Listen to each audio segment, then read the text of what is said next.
오늘 우리에게 주신 하나님의 말씀은 요나서 4장 1절에서 11절까지 말씀입니다.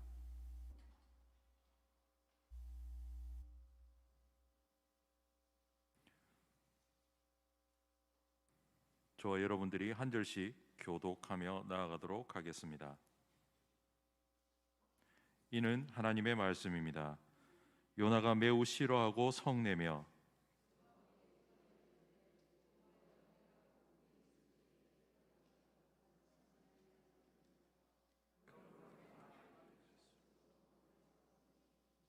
은혜로우시며 자비로우시며 너에게 별도되하시며 내가 크시사 뜻을 돌이켜 재앙을 내리지 아니하시는 하나님이신 줄 내가 알았습니다. 여호와여, 원하건대 이제 내 생명을 거두어 가소서. 사는 것보다 죽는 것이 내게 나음이나이다 하니,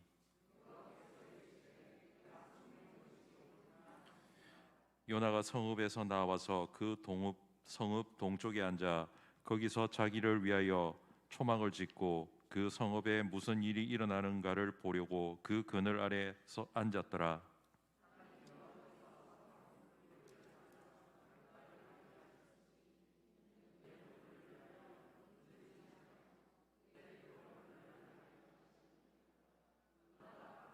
말미암아 크게 기뻐하였더니 하나님이 벌레를 예비하사 이튿날 새벽에 그 박넝쿨을 갉아먹게 하심에 시드니라. 그럴 때에 하나님이 뜨거운 동풍을 예비하셨고 이는 요나의 머리에 쪼임에 요나가 혼미하여 스스로 죽기를 구하여 이르되 사는 것보다 죽는 것이 내게 나으니이다 하니라. 하나님이 요나에게 이르시되 네가 이 박넝쿨로 말미암아 성내는 것이 어찌 옳으냐 하시니, 그가 대답하되 내가 성내어 죽기까지 할지라도 옳으니이다 하니라.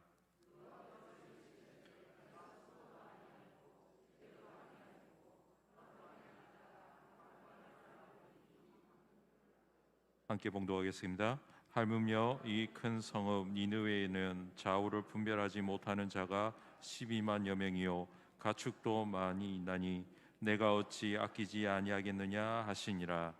아멘.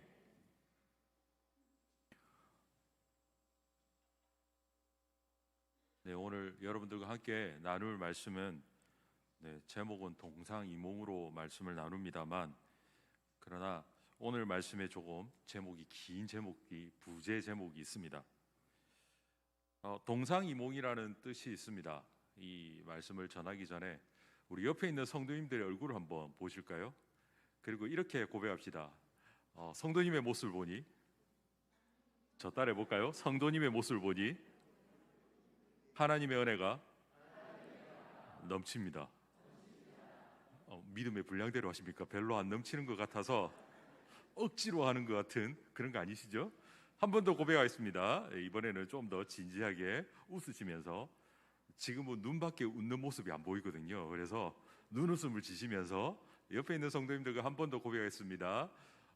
하나님은 당신을 통해 일하십니다. 아멘이십니까? 네. 이제 좀 표정이 밝아지는군요. 감사합니다. 제가 마음이 떨려서 그런가 봅니다. 코로나 이후로 이렇게 많은 분들이 이렇게 앞에 있는 모습을 정말 코로나 이후에 처음 보는 것 같습니다. 그래서 더 많이 마음이 떨리고 하는데, 오늘 말씀을 함께 나눌 말씀은 동상이몽이라는 제목으로 함께 나누려고 합니다. 특별히 우리 2040 열린 예배로 드리는데 저도 깜짝 놀랐습니다. 이 나이는 거꾸로 간다고. 사자로 붙으신 분들이 앞에서 찬양 율동을 하시고, 이자로 붙으신 분이 찬양 인도를 하시고, 상당히 거꾸로 가는 것 같은 느낌인데, 그럼에도 불구하고 나이와 상관없이 너무나 하나님의 은혜를 함께 나눌 수 있어서 너무나 감사합니다. 동상이몽이라는 뜻을 아마 아시게 될 겁니다. 오늘 동상이몽에서 계속 돌고 있네요. 같은 침상에서 서로 다른 꿈을 꾼다. 즉 겉으로는 같은 행동을 하면서 속으로는 다른 생각을 하는 것을 의미하고 있습니다. 오늘 본문 말씀을 통해서 제가 부제로 이렇게 잡았습니다. 하나님의 마음, 요나의 마음, 나의 마음이라고 했습니다. 함께 읽어보시겠습니까? 저 따라서 해보십시오. 하나님의 마음, 요 나의 마음, 나의 마음. 요자에 뭐가 액센트가 다르게 들어갑니다, 그죠? 사실 요자에 액센트를 붙이면 요 나의 마음, 나의 마음 이렇게 되는 거거든요. 그러면 뭐예요? 네, 요 나의 마음이나 나의 마음이나 같다라는 뜻이겠죠. 그래서 오늘 사실 본문 말씀을 통하여서 요나의 이야기가 나의 이야기가 되기를 주의 이름으로 축원합니다. 말씀을 통해서 오늘 그 동상이몽이라는 말씀으로 함께 나누는데 이렇게 표현하고 싶습니다.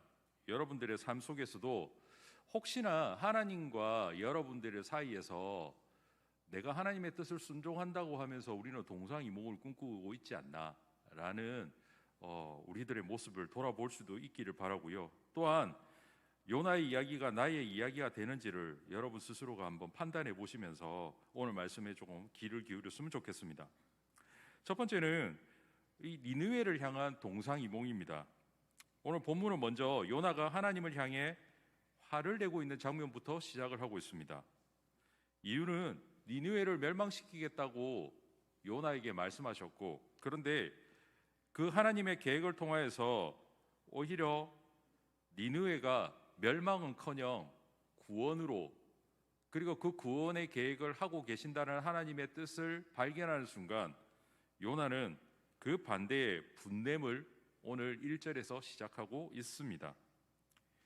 특별히 니느웨를 향한 서로 다른 마음을 나타내고 있다는 것입니다. 오늘 본문 말씀 요나 3장 3절에서 4절 말씀이 있습니다. 한번 한 목소리를 읽어보겠습니다. 요나가 여호와의 말씀대로 일어나서 니느웨로 가니라. 니느웨는 사흘 동안 걸을 만큼 하나님 앞에 큰 성읍이더라. 요나가 그 성읍에 들어가서 하루 동안 다니며 외쳐 이르되 40일이 지나며 니느웨가 무너지리라 하였더니, 이 말씀을 통해서 요나는 순종하는 모습을 보이고 있는 것 같지만 사실은 꼼수를 발견할 수 있습니다. 하나님께서 요나를 통하여서 니느웨에 가서 내가 전한 말씀을 증거해라. 너네들이 회개하지 않으면 이 니느웨 성은 멸망시키겠다라고 전해라 라고 말씀하였습니다. 그리고 그 말씀을 전달하는 요나는 사실 억지로 끌려왔습니다. 그런 가운데서 꼼수는 뭐였냐면 니느웨 성 전체를 다니면서, 그 전체의 길이 사흘 길이라고 했잖아요. 3일 동안 다니면서 전달해야 될 그 거리를 단 하루만 다니면서 전달했다라는 것입니다. 아마도 여기서 그 꼼수는 결국 자신의 마음속에 이미 니느웨라는 이 성은 자신에게 원수 같은 도성이고 자신의 상처를 주는 도성이었기 때문에 바로 요나는 가장 인간적인 방법으로서 자신의 꼼수를 발휘해서 적극적이고 매우 적극적으로 하나님의 말씀을 증거한 것이 아니라, 우리가 미루어 볼 건데 아마도 하루길이라고 하니까 그냥 어슬렁어슬렁 다니면서 하나님의 말씀을 들으면 좋고 안 들으면 말고 라는 식으로 아마 전했는지 모르겠습니다. 그런데 여기서 놀라운 것은 바로 니느웨 사람들이 이 말을 듣고 나서 바로 듣자마자 자신들이 행동으로 옮기고 있다는 것입니다. 요나서 3장 5절 말씀을 보게 되면 이렇게 표현합니다. 니느웨 사람들이 하나님을 믿고 금식을 선포하고 높고 낮은 자를 막론하고 굵은 베옷을 입은지라. 사실 대충 전달해야 했지만 니느웨 사람들의 선택은 바로 회개함을 통해서 하나님의 은혜를 입고 구원을 받게 되었다라는 것입니다.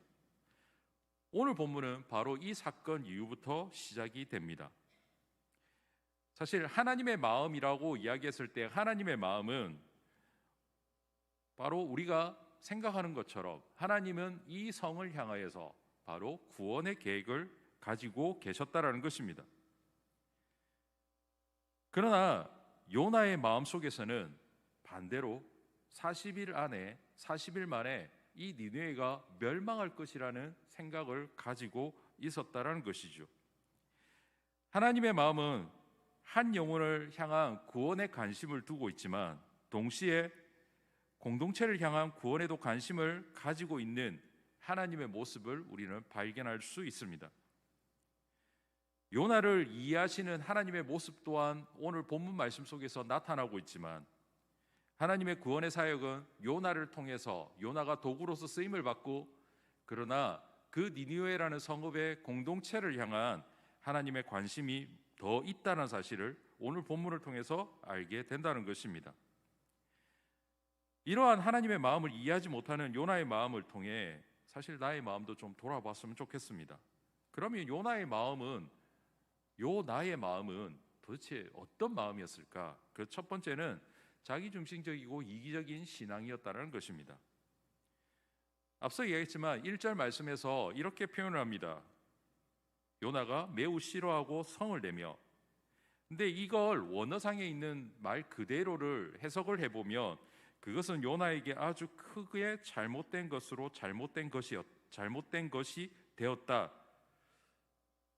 이렇게 풀이하면 이게 무슨 말이야? 라고 하겠지만 사실 동의어의 뜻을 이렇게 다른 단어로 표현을 하면서 쓴 것입니다. 즉, 큰 제약에 대한 의미를 요나가 화를 내는 것으로 표현하고 있다는 것입니다. 그래서 요나가 화를 내는 것에 대한 부분들이 분명 잘못되었다라는 것을 우리에게 알려주고 있습니다. 하나님의 은혜를 경험했던 요나는 자신이 지난날 당장 물고기 밥이 되어서 살아났던 것에 대한 은혜를 새까맣게 잊어버리고 현재 나타나는 문제에 대한 결과가 자신이 원하는 모습이 아니기에 하나님께 화를 내고 있다라는 것입니다. 요나의 입장에서 보면 하나님의 은혜는 항상 자신에게 와야 함에도 불구하고 오히려 자신이 생각하고 있는 원수의 도성에 임한다는 것에 대해서 화가 날 일이 되었다라는 것입니다. 요나의 모습은 결국 인간이 가지고 있는 성공에 대한 집착하는 모습이 고스란히 비추어지고 있습니다. 자신의 뜻이 관철되기를 기대하고 있다는 것입니다. 그런데 그 뜻이 이루어지지 않았을 때 인간의 분노를 우리는 경험할 수 있게 되는데, 그 분노가 오늘 말씀에서 나타나는 것은 바로 그 분노를 저 마음 깊은 곳에서 끓어오르는 분노로 표현하고 있다라는 것입니다. 우리의 모습으로 비춰보면 동일한 모습을 우리는 발견할 수 있습니다. 하나님 앞에서 내가 이만큼 했는데 왜 나는 실패를 경험하느냐고, 또는 열심히 신앙생활하고 있는데 우리는 왜 이렇게 힘들게 살아가고 있는지를, 왜 믿지 않는 사람들은 정말 설렁설렁 사는 것 같고 그냥 대충 자기 멋대로 사는데 왜 그렇게 성공을 해서 행복하게 살아가고 있는지에 대한 불만들을 우리도 나타낼 때가 있다라는 것입니다. 그런데 가만히 보면 주변의 상황들을 바라보면서 자신의 신앙의 탓, 자신의 환경의 탓을 하고 있는 모습이, 그렇게 하나님 앞에 원망하는 모습들이 하나님 앞에 기도하면서 원망하는 모습은 어쩔 수 없습니다만, 그럼에도 불구하고 이 모습을 조금만 살펴보면 바로 자기중심적인, 어쩌면 더 이기적인 신앙의 모습은 아닌지 생각해 보게 된다는 것입니다.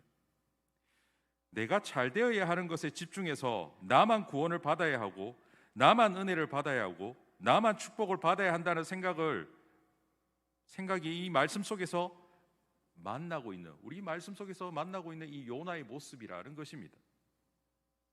요나의 근본 문제는 철저히 자기중심적이었다는 것입니다. 2절 3절에서 본문에서는 나라는 표현을 요나가 계속해서 하나님 앞에 쓰고 있습니다. 그래서 5번이 나옵니다만 원어에서 보면 9번이 나오고 있습니다. 다시 말해서 자신이 이만큼 했는데 왜 나의 뜻은 관철되고 있지 않느냐에 대한 불만이 계속 나타나고 있다라는 것입니다. 우리 성도님들의 모습 속에서는 이런 모습이 없습니까? 그래서 내가 성공해야 하고, 내 가족이 잘 되어야 하고, 내 자녀가 잘 되어야 하고, 너무 그렇게 자기의 모습 속에서 잘 되는 것만 기대하고 고대하다 보니 그렇게 되지 않았을 때 그 안에서 일어나는 실망감을 느껴본 적은 없습니까? 또한 두 번째로 요나의 마음은 바로 현실 중심적인 모습이었다는 것, 신앙이었다는 것입니다. 오늘 말씀 5절 6절에서 이렇게 표현하고 있습니다. 요나가 성읍에 나가서 그 성읍 동쪽에 앉아 거기서 자기를 위하여 초막을 짓고 그 성읍에 무슨 일이 일어난지를 보려고 그 그늘 아래에 앉았더라. 하나님 여호와께서 박넝쿨을 예비하사 요나를 가리게 하셨으니 이는 그의 머리를 위하여 그늘이 지게 하며 그의 괴로움을 면하게 하려 하심이었더라.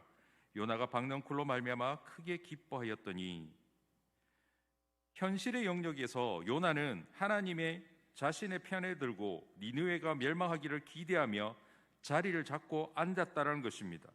그리고 현실에 펼쳐진 뜨거운 햇빛을 피해 그늘에 있으려 했지만 하나님이 예비하신 박넝쿨 그늘이 훨씬 더 좋았고 하나님이 자신을 위해서 편의를 제공하자 그렇지 하나님의 은혜를 내가 받고 있구나라는 것에 대한 자신이 너무나 기뻐하고 있는 모습을 오늘 말씀을 통해서 우리는 보게 됩니다.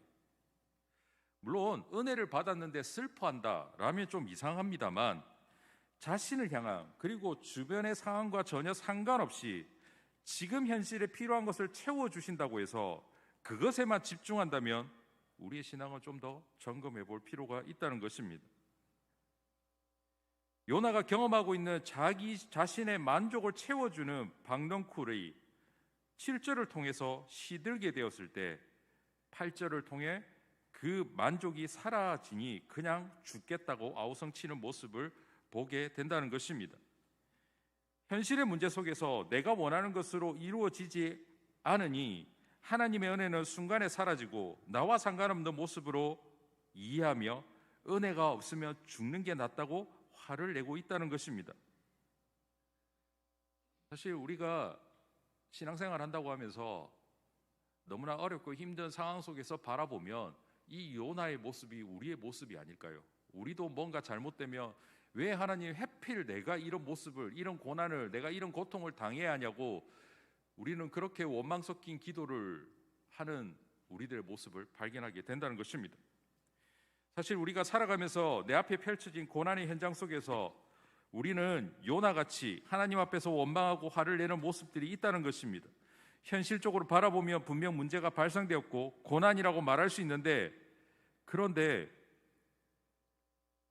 정작 중요한 것은 그 다음 하나님의 은혜가 임한다는 사실을 우리는 망각하고 있다는 것입니다. 우리가 흔히들 그런 말을 씁니다. 고난 뒤에는 은혜다 라는 말을 많이 씁니다.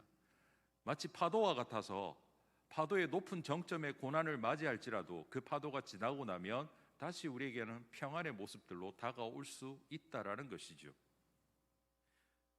저희 청년부 지체들에게 저는 형통과 축복이라는 단어를 이렇게 정의를 하고 있습니다. 한번 여러분들이 읽어 보시겠습니까? 자, 형통은 뭡니까? 하나님의. 축복이 뭡니까? 네, 아주 단순합니다. 물론 형통과 축복이라는 단어의 뜻은 우리가 원래적인 뜻이 있습니다만, 그냥 이렇게 정의하는 것은 우리가 신앙생활을 하면서 현실 중심적인 신앙의 삶을 살다가 보면 하나님의 뜻을 망각하고 살아갈 때가 너무나 많기 때문에 우리가 누리고 있는 형통과 축복은 바로 하나님의 뜻대로 이루어지고 하나님의 뜻대로 살아가는 것임을 알려주려고 이렇게 정의를 하였습니다. 과연 우리는 이렇게 정의를 했을 때 우리는 신앙에 대한 우리의 정답을 찾아낼 수 있을 것 같습니다. 왜냐하면 형통이라는 단어를 하나님의 뜻대로 이루어지는 것이라고 했을 때는 우리가 시험을 쳤을 때 시험에 떨어지는 것도 하나님의 형통이 될 수 있습니다. 물론 시험에 붙는 것도 형통함이 될 수 있습니다. 우리 성도님들이 착각하지 말아야 할 것은 불행해지고 어려워지고 시험에 떨어진다고 해서 그것이 하나님의 형통이 아니다, 그러면 하나님의 형통이 아니라고 한다면 그러면 우리는 저주받은 인생일까요? 그런 것은 아니라는 것입니다. 그래서 내가 생각하는 성공이라는 요소에서 내가 원하는 뜻이 이루어지지 않았다고 해서 하나님의 형통함이 나타나지 않는다? 아니라는 것입니다. 하나님의 축복도 마찬가지입니다. 하나님의 뜻대로 살아간다는 것인데 하나님의 뜻대로 살지 못하고 있는 모습이라면 우리의 모습을 돌이킬 필요가 있습니다. 나의 뜻은 나는 인간적으로 성공했고, 나는 인간적으로 돈을 좀 벌었고, 나는 인간적으로 사람들에게 인정을 받고 있는데 과연 하나님으로부터 우리는 하나님의 뜻대로 삶을 살아가는 데 있어서 내가 확증을 하고 있느냐? 우리의 축복도 여기서 출발해야 한다는 것입니다.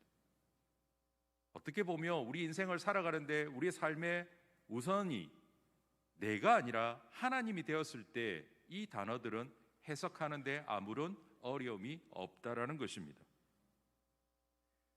그러기에 오늘 말씀에 나타나는 요나의 모습을 보면 참 우리의 모습과 닮았다라고 밖에 할 수 없다는 것입니다.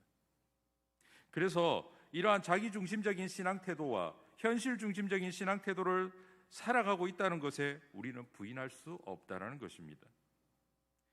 하나님은 이러한 부분을 분명히 알고 있었기에 요나를 향하여 이렇게 말씀합니다.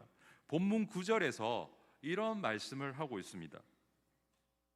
함께 한번 읽어보겠습니다. 하나님이 요나에게 이르시되 네가 이 박넝쿨로 말미암아 성내는 것이 어찌 옳으냐 하시니 그가 대답하되 내가 성내어 죽기까지 할지라도 옳으니이다 하니라. 네, 여기서 성내는 것이 어째 옳으냐라고 말씀하고 있다라는 것입니다. 4절도 읽어보겠습니다. 네, 화면이 다시 넘어갔군요. 4절도 함께 읽어보겠습니다. 여호와께서 이르시되 내가 성내는 것이 옳으냐 하시니라. 자, 하나님은 이 요나의 반응에 대한 마음을 충분히 읽고 계셨습니다. 그래서 하나님은 죽겠다고 칭얼거리고 있는 이 요나에 대한 그래 라고 대답하지 않으셨습니다. 반대로 하고 있는 행동에 대해서 주의를 주고 있다는 것입니다. 그 주의는 초점을 흐리게 하지 말라라는 것입니다. 하나님의 마음에 분명한 초점은 요나, 도구로서 쓰임받고 있는 요나가 아니라 그 너머에 있는 니느웨 성에 있는 사람들이었다는 사실입니다. 그들을 향한 구원의 마음을 품고 계시는 하나님의 마음이었다는 것입니다. 그래서 현실 속에서 박넝쿨로 인해서 상처받고 있는 이 요나를 향하여서 위로하는 것보다 오히려 그 박넝쿨을 통해서 하나님의 분명한 메시지를 전달하고 있다라는 것입니다. 10절 11 본문 10절 11절 말씀을 한번 보겠습니다. 제가 읽겠습니다. 여호와께서 이르시되 네가 수고도 아니하였고 재배도 아니하였고 하룻밤에 났다가 하룻밤에 말라버린 이 박넝쿨을 아꼈거든. 하물며 이 큰 성읍 니느웨에는 좌우를 분별하지 못하는 자가 12만 명이요 가축도 많이 있나니 내가 어찌 아끼지 아니하겠느냐 하시니라. 이 말씀을 통해 하나님의 마음을 요나에게 알아듣기 쉽게 말씀하고 계십니다. 이 말씀은 세상을 향한 하나님의 계획을 가지고 계시고 그 구원은 이스라엘뿐만 아니라 이방인에도 포함되는 것이며 더 나아가 나를 포함한 이 땅의 모든 영혼들에게도 포함이 된다는 것입니다. 그러나 한 가지 더 기억해야 할 것은 하나님의 마음은 바로 지금 나의 신앙의 삶의 태도를 바뀌어지기 원하신다라는 것입니다. 나를 어렵게 하는 영적 니느웨가 변화될 것을 기대하는 나에게 그 니느웨를 품어서 내가 변화되어야 한다는 것을 말씀하고 계신다는 것입니다. 하나님의 마음은 내가 니느웨로 가서 니느웨를 통해 내가 변화되기를 소망하신다는 것입니다. 요나를 힘들게 했고 영적으로 심각한 상처를 주었던 니느웨의 의미가 지금 우리에게도 동일한 영적 니느웨가 존재하고 있다라는 점입니다. 그래서 나에게 영적 걸림돌이 되는 니느웨 같은 상처와 고통의 문제가 있다고 할지라도 또한 현실의 문제가 나를 고통스럽게 하고 있을지라도 그것은 하나님께 내어 맡기고 하나님의 마음을 알아 나를 변화시키시기 원하신다는 것을 기억하고 나아갈 수 있는 저와 여러분들이 될 수 있기를 축원합니다. 요한 1서 2장 12절에서 14절 말씀을 함께 보겠습니다. 우리가 한 목소리를 한번 읽어보겠습니다. 자녀들아, 내가 너희에게 쓰는 것은 너희 죄가 그의 이름으로 말미암아 사함을 받았으며, 아비들아, 내가 너희에게 쓰는 것은 너희가 태초부터 계신 이를 알았으며, 청년들아, 내가 너희에게 쓰는 것은 너희가 악한 자를 이기었음이니라. 아이들아, 내가 너희에게 쓰는 것은 너희가, 다음 절에 있습니다. 14절입니다. 14절을 함께 읽겠습니다. 아이들아, 내가 너희에게 쓴 것은 너희가 아버지를 알았으며, 아비들아, 내가 너희에게 쓴 것은 너희가 태초부터 계신 이를 알았으며, 청년들아, 내가 너희에게 쓴 것은 너희가 강하고 하나님의 말씀이 너희 안에 거하시며 너희가 흉악한 자를 이기었음이라. 아멘. 분명하게 말씀하는 것은 영적인 성장을 우리에게 보여주고 있습니다. 말씀에서는 하나님의 자녀는 아이 단계와 청년 단계와 아비 단계로 나누어서 설명하고 있습니다. 물론 자녀라는 것은 사함을 받은 단계, 즉 구원을 받은 단계를 이야기한다면, 여기서 말하는 아이 단계는 아버지를 알아가는 모습입니다. 즉 하나님의 일하심과 하나님과의 소통이 시작되는 모습을 이야기하고 있습니다. 그리고 성장하는 데 필요한 것이 있는데, 그것은 바로 청년의 단계에서 보면 청년들아, 내가 너희에게 쓰는 것은 너희가 강하고 하나님의 말씀이 너희 안에 거하시며 라고 이야기합니다. 하나님의 말씀이 우리 안에 거하고 있을 때 우리는 그 안에서 성장을 할 수 있다라는 것입니다. 즉 말씀이 성장의 원동력이 된다는 것입니다. 그렇게 말씀을 읽고 암송하고 쓰고 묵상하면서 우리는 청년의 단계, 즉 우리 마음 가운데에 말씀이 가득 채워졌을 때 우리는 이때 비로소 청년의 단계이며, 이때는 영적 전쟁 가운데서 우리가 승리할 수 있게 된다는 것입니다. 아니, 이기고도 넉넉히 남는다라고 우리에게 표현하고 있습니다. 그리고 아비 단계가 되면 태초부터 하나님의 계획이 무엇인지를 알고 그 뜻에 합당한 삶을 살아가는 모습이라는 것입니다. 하나님의 목적이 무엇입니까? 바로 이 땅을 향한 구원입니다. 오늘 2040 예배로 우리가 드립니다만, 사실 20대에서부터 40대가 교회의 허리라고 이야기합니다. 그런데 교회들마다 이 허리의 고통이 아주 심하다라고 표현을 하고 있습니다. 왜냐하면 청년들이 줄고, 그리고 30대가 줄고 40대가 줄어가고 있다라는 표현을 쓰고 있습니다. 사실 현실에서 보면 걱정하고 고민해야 될 것들이 너무나 많습니다. 보십시오. 20대 초반에 대학을 들어갑니다. 그런데 대학을 가는 데 있어부터 벌써 그 대학의 문턱을 겨우 넘어서 4년을 공부하면서 그 속에서 또 취업 걱정을 하고 있습니다.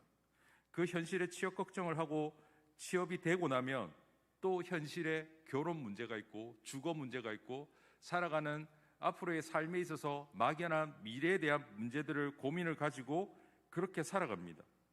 그래서 결혼을 하고 주거에 대한 문제를 고민하며 나아갔을 때 자녀가 출생하면 기쁨으로 출생하였지만 또 자녀 때문에 고민하고 있는 바로 그 세대가, 어떻게 보면 힘겹게 살아가고 있는 그 세대가 20대에서 40대입니다. 그래서 점점 교회 안에서 많은 20대에서 40대가 사라지고 있다라고 표현하고 있습니다. 코로나를 통하여서 한국 교회가 줄어가고 있다. 어디 세대가 10대부터 40대까지가 줄어가고 있다고 합니다. 물론 20대가 가장 심각하게 준다고 합니다. 그러기에 인간의 힘으로 해결하려고 그들은 너무나 많은 한계를 경험하면서도 인간적으로 모든 것을 해결하려고 하는 모습들이 세상에는 팽배해 있고, 심지어 교회 안에서도 그러한 것들을 요구하고 있다는 것입니다. 하나님을 믿고 우리에게 필요한 것이 있다면 우리는 영적으로 성장해야 한다는 것입니다. 우리가 영적으로 성장한다는 것은 바로 놓여져 있는 현실을 넘어 하나님이 예비하신 은혜의 자리로 가는 길이라는 것입니다. 더 나아가 하나님이 기뻐하시는 삶의 모습이 무엇이냐라고 했을 때 그의 대답은 바로 우리가 영적으로 성장해 갔을 때 그 대답을 찾아낼 수 있다는 것입니다. 하나님과 소통하는 요나의 모습을 보십시오. 우리도 가능합니다. 말씀을 통해 말씀하시는 하나님의 음성에 귀 기울이면 됩니다. 우리 40대 성도님들 또는 가정에 자녀를 두고 있는 우리 성도님들이라면 이런 질문을 해보고 싶습니다. 주일에 드려지는 예배 외에 여러분의 가정에서 예배를 드리십니까? 예, 표정이 상당히 어둡군요. 사실 여러분들의 가정에서 특별히 자녀들이 어린 자녀라고 한다면 한번 시작을 해보시는 것들을 추천드립니다. 왜냐하면 아이들은 어른의 뒷모습을 보고 자라나지요. 여러분들이 예배하고 여러분들이 기도하고 여러분들이 말씀을 보고 그렇게 자녀에게 강요하지 않아도 자녀들은 그 모습을 보며 자연스레 신앙에 계승하게 된다는 것입니다. 하나님의 말씀이 우리 안에 쌓이게 되면 청년의 단계로 넘어가듯이 우리의 영적 성장을 향하여서 그 말씀 가운데 머물 수 있는 우리 성도님들이 될 수 있기를 주의 이름으로 축원합니다. 오늘 말씀을 통하여서 요나의 마음에 상처를 주고 있는 니느웨의 모습이 나에게도 나타나는 것을 보게 됩니다. 여러분들의 삶 속에, 저와 여러분들의 삶 속에 이런 힘들게 하는 니느웨의 모습은 없습니까? 우리가 할 수 있는 것은 그 너머의 하나님의 마음을 알아차리는 것입니다. 나의 마음은 철저히 개인적인 신앙에 그리고 자신의 생각에만 의존하는 신앙을 가지고 있지 않았습니까? 하나님 앞에서도 자신의 의견을 굽힐 줄 모르는 영적인 아이 같은 모습을 발견하지 않았는지요? 그 모습이 바로 내 모습입니다. 그 마음을 하나님 앞에서 변화시켜야 한다는 것입니다. 청년의 때에 영적으로도 청년과 같은 모습으로 하나님의 말씀이 내 안에 거하며 영적 전쟁 가운데 승리할 수 있기를 주의 이름으로 축원합니다.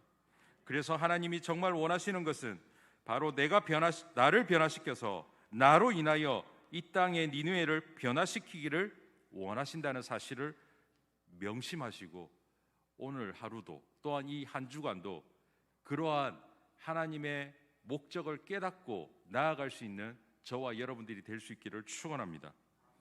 저 따라서 한번 해보겠습니다. 부흥은 내가 변하는 것입니다. 이 선행 조건을 기억하시고 여러분들의 삶의 변화를 꿈꾸며 영적으로 성장할 수 있는 여러분들이 될 수 있기를 주의 이름으로 축원합니다. 기도하겠습니다. 하나님, 그렇습니다. 하나님의 마음을 알아 구원의 계획 가운데서 동참하는 우리 모두가 되게 하시고 영적인 성장을 통해 더 이상 이기적인 신앙과 현실 속에서 인간적인 가치 판단을 하지 않고 하나님의 뜻을 깨닫게 하여 주시고 주님의 기쁨이 되는 신앙생활을 하게 하여 주시옵소서. 우리 성도님 모두가 하나님의 기뻐하는 온전한 예배자가 되게 하시고 내 안에 괴롭히는 영적 니느웨를 넘어 온전한 하나님의 기쁨이 되는 우리들의 모습으로 변화시켜 주시옵소서. 이 모든 말씀 예수님의 이름으로 기도드립니다. 아멘.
교회 소식 전하도록 하겠습니다.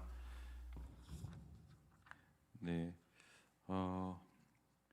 105 기도 운동 있습니다. 한 사람이 매일 오전 10시에 5분 이상 나라와 민족과 교회와 가정을 위해서 기도해 주시고요. 유아 세례 신청이 있습니다. 25일 다음 주일까지 사무실에 신청서를 제출해 주시면 되겠고요. 그리고 사랑의 불꽃 행진 전교인 기도 운동 있습니다. 그리고 제 192회 부산노회가 이번 주 화요일 날 오전 9시 산성교회에서 있습니다. 그리고 전교인 대청소의 날 24일 토요일 오전 11시 본당에서 모임이 있은 후에 기간별로 지정 장소에서 하겠습니다. 나머지 강구는 주보를 참조해 주시기 바랍니다. 그리고 청년부는 예배 마치고 이 본당에서 모임을 잠시 갖도록 하겠습니다. 찬송가 440장 1절만 찬양하시고 축도하심으로 예배를 마치도록 하겠습니다.